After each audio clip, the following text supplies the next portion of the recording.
कहानी शुरू करने से पहले अगर आपको पेट सेमेट्री का मतलब नहीं पता तो मैं आपको बता देती हूँ। इसका वैसे मतलब जानवरों का कब्रिस्तान होता है जहाँ पर मुर्दा जानवरों को दफनाया जाता है। कहानी के हिसाब से यूएस में एक टाउन है जिसका नाम लुडलो है। यहाँ पर एक पेट सेमेट्री बनाया गया है। फिर एक काफी बड़ा और मुश्किल रास्ता है जो जंगल के बीचों बीच है। उसके आगे एक बहुत बड़ा ग्राउंड बना हुआ है, पर ये कोई नॉर्मल ग्राउंड नहीं बल्कि इविल है, यानी कि बुरा। यहाँ बुराई पाई जाती है या कहीं कोई बुरी ताकत। अगर किसी मुर्दा जानवर या इंसान को वहाँ दफन किया जाए तो वो दोबारा जिंदा होकर लौट आता है, पर वैसा नहीं जैसा वो था, बल्कि इस ग्राउंड के इविल होने की वजह से वो भी इविल होकर आता है। अब एक नॉवेल में इस कहानी का मेन कैरेक्टर जिसका नाम जड है, वो हमें मजीद इविल ग्राउंड के बारे में बताता है। उसने यहाँ अपनी जवानी का वक्त बताया जब उसे खुद इस ग्राउंड का पता चला था। उसके मुताबिक यहाँ का पेट सेमेट्री काफी वक्त पहले यहाँ के एक कबीले ने बनाया था, जिसका मकसद था कि जिन जानवरों को यहाँ दफन किया जाएगा उनकी आत्माएं सबको उस इविल पावर से बचाएंगी जो जंगल में घूमता है, यानी वही इविल पावर जिसका कब्जा उस ग्राउंड पर है और उसी की वजह से वो जगह इविल है। जो चीज वो यहाँ दफन होने वाले लोगों से भी करवाता है, फिर चाहे वो इंसान हो या जानवर। अब पेट सेमेट्री के आगे का जो रास्ता था जो जंगली था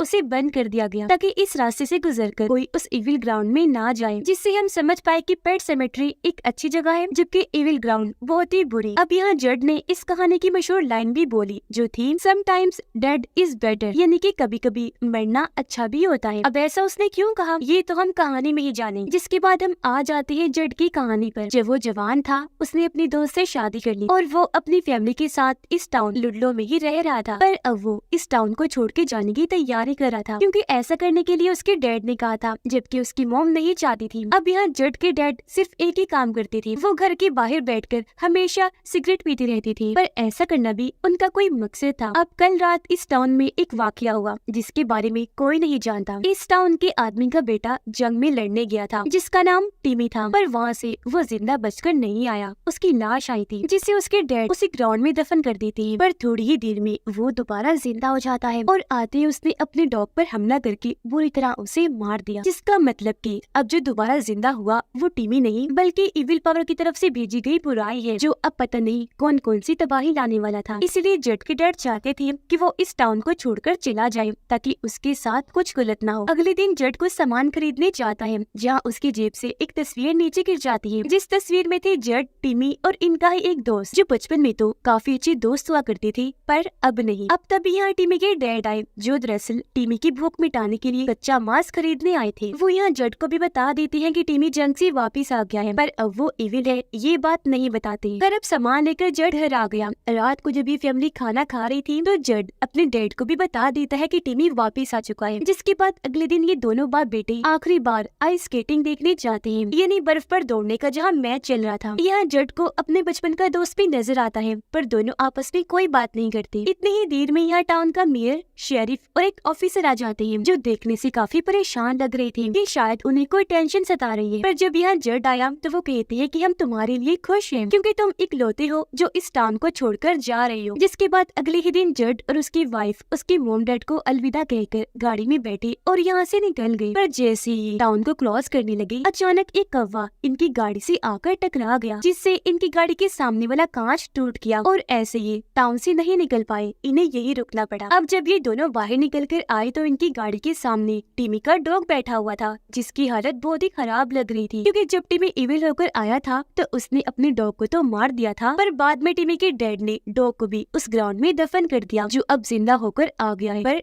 इविल बन गए। तो अब ये दोनों डॉग को पैदल ही उसके घर छोड़ के आने का फैसला करते हैं क्योंकि घर पास ही था। जिस बीच हमने देखा जड की दोस्त और उसकी बहन को जो अलग अलग जानवरों के अजीबोगरीब मास्क बनाती है। ये सब उसकी अपनी जहन की बनावट थी। वो भी कुछ दिन के बाद इस टाउन को छोड़ के जाने वाली थी ताकि वहाँ अपने मास्क बेचने के लिए स्टॉल लगा सके। वो अपने भाई को भी साथ चलने का कहती है, पर वो कहता है कि मुझसे ये नहीं होगा, तो उसने जाने से मना कर दिया। पर थोड़ी ही देर में इन्हें खेतों में से आवाज आने लगी। ये जब चेक करने गई तो देखते हैं कि वहाँ सूरजमुखी के फूल में अजीब सी गोल शक्ल बनी हुई है जिसमें से खून भी निकल रहा है और ये शिप बिल्कुल उस इविल ग्राउंड जैसी गोल थी। अब जड का दोस्त चेक करने आगे बढ़ा, पर तभी उसका पैर किसी चीज में अटक गया। वो जोर से नीचे जाके गिरता है जिससे एक नुकीली चीज उसकी हाथ की आर पार हो जाती है। उधर जड और उसकी वाइफ टिमी के डॉग को लेकर उसके घर आ गई थी जहाँ अजीब तरह से टिमी घर के अंदर खड़ा था। अब अचानक ही डॉग उछल कर आया और उसने जड की वाइफ का बाजू पकड़ लिया, पूरी तरह काट लेता है। वो उसकी बाजू को छोड़ने का नाम ही नहीं ले रहा था। जड ये देखकर काफी घबरा गया और टिमी को कहता है कि अंदर खड़े क्या देख रहे हो, आकर डॉग को हटाओ। पर टिमी फिर भी नहीं आया। काफी देर के बाद जब उसका खुद दिल किया वो बाहर आया और अब उसने गोली चलाई, जिसे अब जाकर डॉग ने उसकी बाजू को छोड़ा, जिसके बाद टिमी अपने डॉग को लेकर अंदर चला गया। इनकी मदद तक नहीं की तो अब जड खुद ही अपनी वाइफ को लेकर हॉस्पिटल गया, जिससे यहाँ एक बात तो तय हो गई कि अभी फिलहाल ये टाउन छोड़कर नहीं जा सकती, कम से कम 3-4 दिन, क्योंकि उसकी वाइफ को ही हॉस्पिटल में रहना था। फिर जब जड वहाँ से बाहर आया तो बाहर उसकी मुलाकात अपने बचपन के दोस्त से हो गई, जो अपने हाथ की पट्टी करवाने आया था। और अब आखिरकार ये इतने दिन के बाद एक दूसरे से बात कर ही लेते हैं। इन्होंने काफी बातें भी की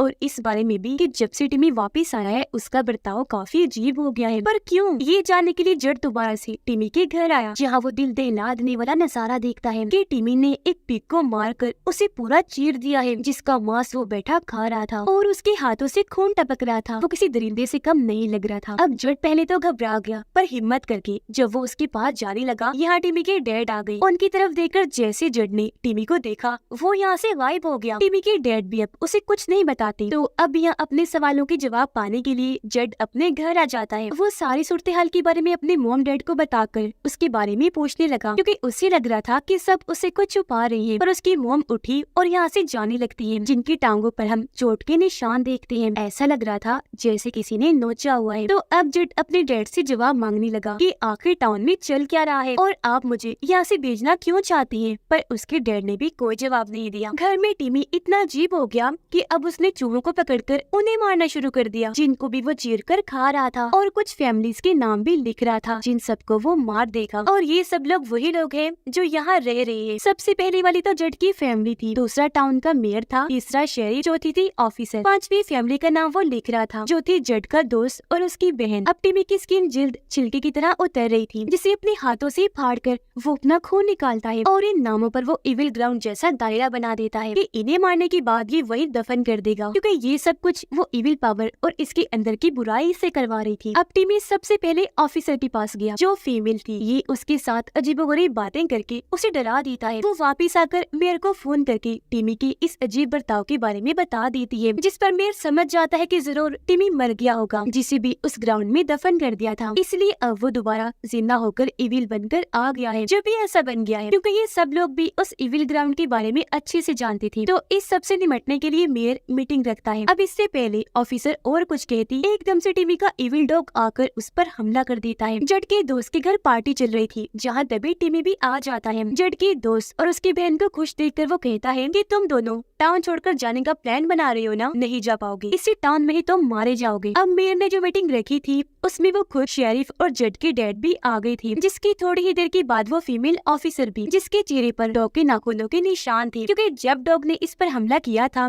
ऑफिसर ने उसे मार दिया। और अब यहाँ हमें पता चला कि ये लोग काफी बहादुर ताकतवर हैं और कई सालों से इस टाउन की हिफाजत करते आ रहे हैं। इनसे पहले इनके मॉम डैड और पूरी फैमिली किया करती थी। अब डॉग तो मर गया था, सिर्फ अब मारना था टिमी को, और इस बारे में ही वो बातचीत कर रहे थे। रात की जड जब सो रहा था तो बार बार उसे डरावने सपने आ रहे थे, जिनसे उसकी आँख खुल जाती है। उसकी नजर खिड़की पर गई, जहाँ कोई खड़ा हुआ था। वो घबरा गया, गन लेकर जल्दी से बाहर आया चेक करने, पर वहाँ कोई भी नहीं था, बस सीढ़ी खिड़की के पास रखी हुई थी। वो अब और आगे गया चेक करने, जहाँ उसे अपने बचपन की वही तस्वीर मिलती है, जिसमें वो तीनों दोस्त थे, पर अब तस्वीर में इनके चेहरे सिगरेट से जला दिए गए थे। ये तस्वीर को देख ही रहा था कि तभी एक ट्रक वहाँ से गुजरा। तब जल्दी से जड साइड पर हुआ और बाल बाल उसकी जान बच पाती है। फिर अब जब वो घर वापिस आया, अपने दोस्त को देखता है जो खिड़की से अंदर आ रहा था, और क्योंकि उसने जड के हाथ में गन देख ली थी तो वो घबराते हुए कहता है कि नीचे करो गन। मैं नहीं था, क्योंकि वो भी दरअसल टिमी ही था, जो बाहर खड़ा होकर इन पर नजर रखे हुए था। अब ये दोनों दोस्त चर्च गए, क्योंकि वहाँ पर इनको अपने सवालों के जवाब मिल जाएंगे। दरअसल चर्च में सारा रिकॉर्ड मौजूद था इस टाउन के बारे में, पर तभी पीछे से टिमी जड की दोस्त की बहन के पास पहुँच गया। इसने वहाँ जाकर चाकू उसके पेट में घुसाकर आर पार कर दिया। अब उसके पास भी चाकू था, जिसे वो टिमी की बाजू पर मारकर कट लगा देती है और जल्दी से यहाँ से भागकर बाहर आई, पर टिमी उसे पकड़ लेता है और अब उसने जड की दोस्त की बहन को जान से ही मार दिया और उसे भी ले जाकर उस इविल ग्राउंड में दफन कर देता है। अब जड और उसका दोस्त प्रीस्ट के पास आए, जो इनको सारा रिकॉर्ड दे देता है, जिसमें इस टाउन की तारीख के बारे में सब कुछ लिखा हुआ था, जिसके मुताबिक ये कहानी काफी साल और पीछे आ जाती है, जहाँ पर लुडलो नाम का एक आदमी इस जगह पर अपने साथियों के साथ आया था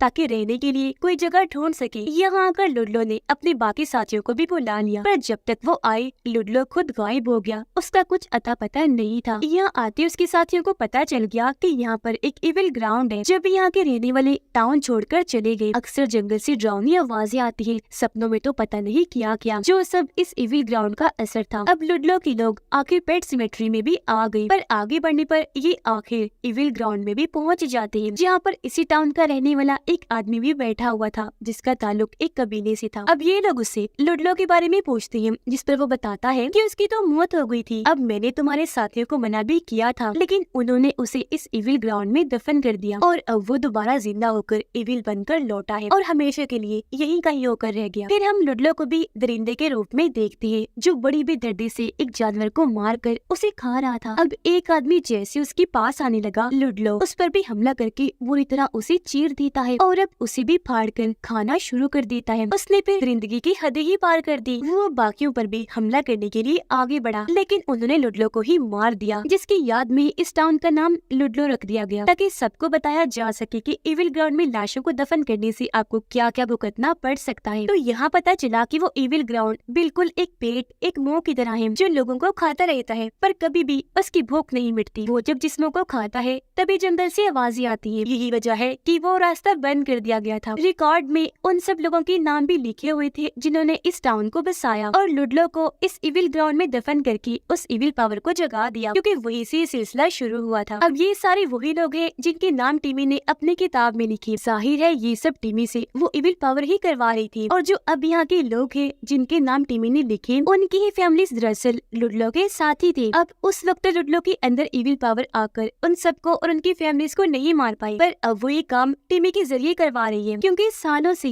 पहले उनके फोर फादर्स यानी फैमिली के बड़े लोग ये करते आ रहे थे, यानी इस इविल पावर को रोकना, पर अब उनकी जगह ये सब लोग कर रहे थे, यानी कि जज के डैड, मेयर, शेरिफ और ऑफिसर, क्योंकि लुडलो के साथी इन लोगों के ही बड़े थे। वो ऐसा इसलिए कर रहे थे कि जो गलती उनकी बड़ों से हुई, लुडलो को वहाँ दफन करके ये सब उसे ठीक करना चाहते थे। अब यहाँ जज के डैड के पास एक पुरानी डायरी थी जो उसे उनके डैड ने दी थी और फिर उन्हें दी थी इसके दादा ने, जिस पर सब कुछ लिखा हुआ था कि इसकी शुरुआत कैसे हुई और अब खात्मा कैसे होगा, यानी इस इविल को मारा जा सकता है पर सिर्फ उसकी आंखों पर वार करके। टिमी के डैड जब घर आए तो देखते हैं कि टिमी किसी इंसान को बुरी तरह मारकर उसका मांस खा रहा है। ये देखकर उन्हें अपनी गलती का एहसास हो रहा था कि मुझे भी इसे खत्म कर देना चाहिए, क्योंकि अब ये खतरनाक बन चुका है। जड अपने डैड के पास आया, बताता है कि अब मैं भी इस टाउन की तारीख के बारे में जान गया हूँ, जो सुनकर जड के डैड उसे पेट सिमेट्री में लेकर गई, जहाँ आगे से उस इविल पावर की आवाज आ रही थी। उसके डैड बताते हैं कि ये रास्ता तुम्हारे परदादा ने ब्लॉक किया था ताकि कोई वहाँ ना जा सके, क्योंकि ये सिलसिला किसी बीमारी की तरह है जिसे हमने रोकना है। अब जड का दोस्त घर आकर देखता है कि सामान बिखरा पड़ा है और तो और उसकी बहन भी नहीं है, क्योंकि उसे तो टिमी ने मारकर उस इविल ग्राउंड में दफन कर दिया था, जो अब जिंदा होकर हॉस्पिटल में गई, जहाँ जड की वाइफ को रखा गया था। जड के दोस्त की बहन की हालत काफी खराब लग रही थी, जिसे देखकर नर्स डॉक्टर को बुलाने चली जाती है, पर ये तो डॉक्टर को मार के ही अंदर घुसी थी। उसकी हालत देखकर जड की वाइफ उसके पैरों को साफ करने लगी, पर उसकी खाल तो छिलके की तरह उतर रही थी, जो देखकर जड की वाइफ डॉक्टर को बुलाने बाहर गई, जहाँ उसे डॉक्टर की लाश मिली जिसकी गर्दन को तोड़ दिया गया था। ये देखकर नर्स भी काफी डर रही थी, पर तभी उसने आकर नर्स को भी बीच में से चीर दिया, जिसका खून जड की वाइफ के मुंह पे जाके गिरता है। अब जब तक जड यहाँ आया, उसके दोस्त की बहन उसकी वाइफ को यहाँ से ले जा चुकी थी। जमीन पर खून और जिस्मों के हिस्से पड़े थे और वहाँ उसने लिखा था फार्म, इन्हीं के टिमी का घर, जो देखकर जड जल्दी से वहाँ पहुँचा, जहाँ पर पहले से सारे लोग आए हुए थे। टिमी के डैड भी अब इन लोगों की साइड हो गए थे, क्योंकि उन्हें अंदाजा हो गया था कि मेरा बेटा कितना इविल खतरनाक हो गया है, जिसका अब मरना ही जरूरी है, और अब वो भी इन लोगों का साथ देगा अपने बेटे को मारने के लिए। इनका प्लान था कि ये घर में आग लगाकर टिमी को मार देंगे। अब यहाँ से मेयर और ऑफिसर घर की दूसरी साइड पर चले गए। शेरिफ बाहर पेट्रोल छिड़कने लग गया, जबकि बाकी सब घर के अंदर चले जाते हैं। अब इनका काम था जड की वाइफ, उसके दोस्त की बहन और टिमी को ढूंढना। ये जब अपना काम कर रहे थे तो टिमी मेयर को देख लेता है। वो उसे खींचकर अपने साथ ऊपर ले गया और उसे मारकर काम तमाम कर देता है, जिसके बाद वो जोर से आकर ऑफिसर पर हमला करके उसे भी बुरी तरह मार देता है। जिसके बाद वो शेरिफ के पास गया और उसका चेहरा को चलकर उसकी भी जान ले लेता है। और अब यहाँ उसने खुद ही घर को आग लगा दी थी। घर के अंदर जड उसके दोस्त का सामना उसकी बहन के साथ हो जाता है, जो क्योंकि इविल थी तो अपने ही भाई पर हमला करके उसके जिस्म पर कर्स लगा रही थी। ये देखकर जड उसकी बहन को गोली से उड़ाने वाला था, पर क्योंकि ये तो वो उसकी बहन ही, इसलिए उसने जड को गोली चलाने से मना कर दिया। तब गन फेंककर जड अपने दोस्त को संभालने में लग जाता है, तो अब यहाँ मजबूरन गोली जड के डैड को चलानी पड़ती पड़ी। ये जट के दोस्त के जख्म देख ही रहे थे कि तभी जट के डैड ये लाइन बोलने लगते हैं, यानी समटाइम्स डैड इज बेटर। जिस बीच जट के दोस्त की बहन ने गन को जट के डैड के आर पार कर दिया और अब ये देखकर जट का दोस्त खुद ही गन से अपनी बहन की आंख पर शॉट कर देता है, जिससे वो भी मारी गई। पर अब यहाँ जट के डैड भी खत्म हो गए थे। अब जट और उसके दोस्त के पास टिमी के डैड आए, जो इन दोनों को बेसमेंट के रास्ते निकालने लगते हैं। पर इन्हें क्या पता था कि खतरा यानी कि टिमी तो वही छुपा हुआ है। बेसमेंट में टिमी ने कई सारी सुरंगें बनाई हुई थी, जिनमें से एक के अंदर जब जट जाने लगा तो उसी वहाँ अपनी वाइफ का लॉकेट मिला, जिसका मतलब कि वो अंदर ही है। पर ये तो असल में टिमी की चाल थी, जिसे ये लोग समझ नहीं पाए और सीधा सुरंग के अंदर चले जाते हैं। अंदर कुछ और सुरंगें थी, इसलिए तीनों अलग अलग हो गई ताकि जट की वाइफ को ढूंढ सके। अब तभी टिमी के डैड के सामने टिमी आ जाता है। इससे पहले वो उसे मारते, उन्हें उसके साथ गुजारे गए बचपन के कुछ पल याद आ जाते हैं, क्योंकि जो भी है था तो वो इनका बेटा ही। अब वो उसे नहीं मार पाई, लेकिन टिमी अपने ही डैड पर हमला करके उनकी जान लेकर यहाँ से भाग जाता है। उसने इनके जिस्म को भी फाड़ दिया था। अब ये देखकर तो जट और उसके दोस्त काफी डर गए और वो जल्दी से निकलकर बाहर आ जाते हैं। पर जट की वाइफ तो अभी भी वहीं बंधी हुई थी। उसके हाथ पांव बांधकर टिमी ने यही रखा हुआ था, जिसके ऊपर अब धीरे धीरे करके कीचड़ गिरने लगा था। मुंह बंधे होने की वजह से उसका सांस लेना भी मुश्किल हो रहा था। अब तभी बाहर टिमी जट के दोस्त को खींचकर अपने साथ ले जाता है और उसे बड़ी चालाकी से एक ट्रैप इन्हीं जाल के ऊपर लिटा देता है। अब अगर ये उठा या यहाँ से भागने की कोशिश की तो इसके जिस्म के टुकड़े टुकड़े हो जाएंगे। अब तभी यहाँ जट आकर उसे एक गन देता है और खुद गया वो टिमी के पीछे, जहाँ वो भी पानी में जट के आने का इंतजार कर रहा था। जैसे ही जट लाख के पास गया, टिमी उसे अंदर खींचकर पानी में डुबोकर मारने लगा। अब ये देखकर दूर से जट के दोस्त ने उनकी तरफ गन करके गोली चला दी। गोली आकर सीधा टिमी की आंख में लगी और क्योंकि इविल को आंख में मारने से खत्म किया जा सकता है, इसीलिए वो यहाँ पर आखिरकार मारा ही गया। और अब यहाँ कीचड़ के साथ बहकर जट की वाइफ भी आ गई, जो खुद ही आजाद होकर जट के पास आ जाती है। इन्होंने फिर जट के दोस्त को भी ट्रैप से आजाद करवा लिया था। और अब हम कुछ दिन के बाद का वक्त देखते हैं, जहाँ पर जट और उसकी वाइफ इसी टाउन में रहने लगे थे, क्योंकि अब डैड के मरने के बाद उनकी जगह जट ने ले ली थी और अब वो अपने डैड की जगह बाहर बैठकर सिगरेट फूंकता है और ये अब खुद इस टाउन को बचाएगा। अब ये तो नहीं गए टाउन को छोड़कर, लेकिन जट का दोस्त चला गया अपनी बहन की मांस लेकर, ताकि वो अपनी बहन का सपना पूरा कर सके। टाउन से निकलकर मांस बेचने के लिए स्टॉल लगाना। पर अब जट हर आने वाले खतरे से निपटने को तैयार है, जहाँ अब की बार उसका साथ उसकी वाइफ भी देगी, क्योंकि ये पहले ही बहुत सारे खतरों से निपट चुके हैं। और इसी के साथ ये कहानी इधर ही खत्म हो जाती है।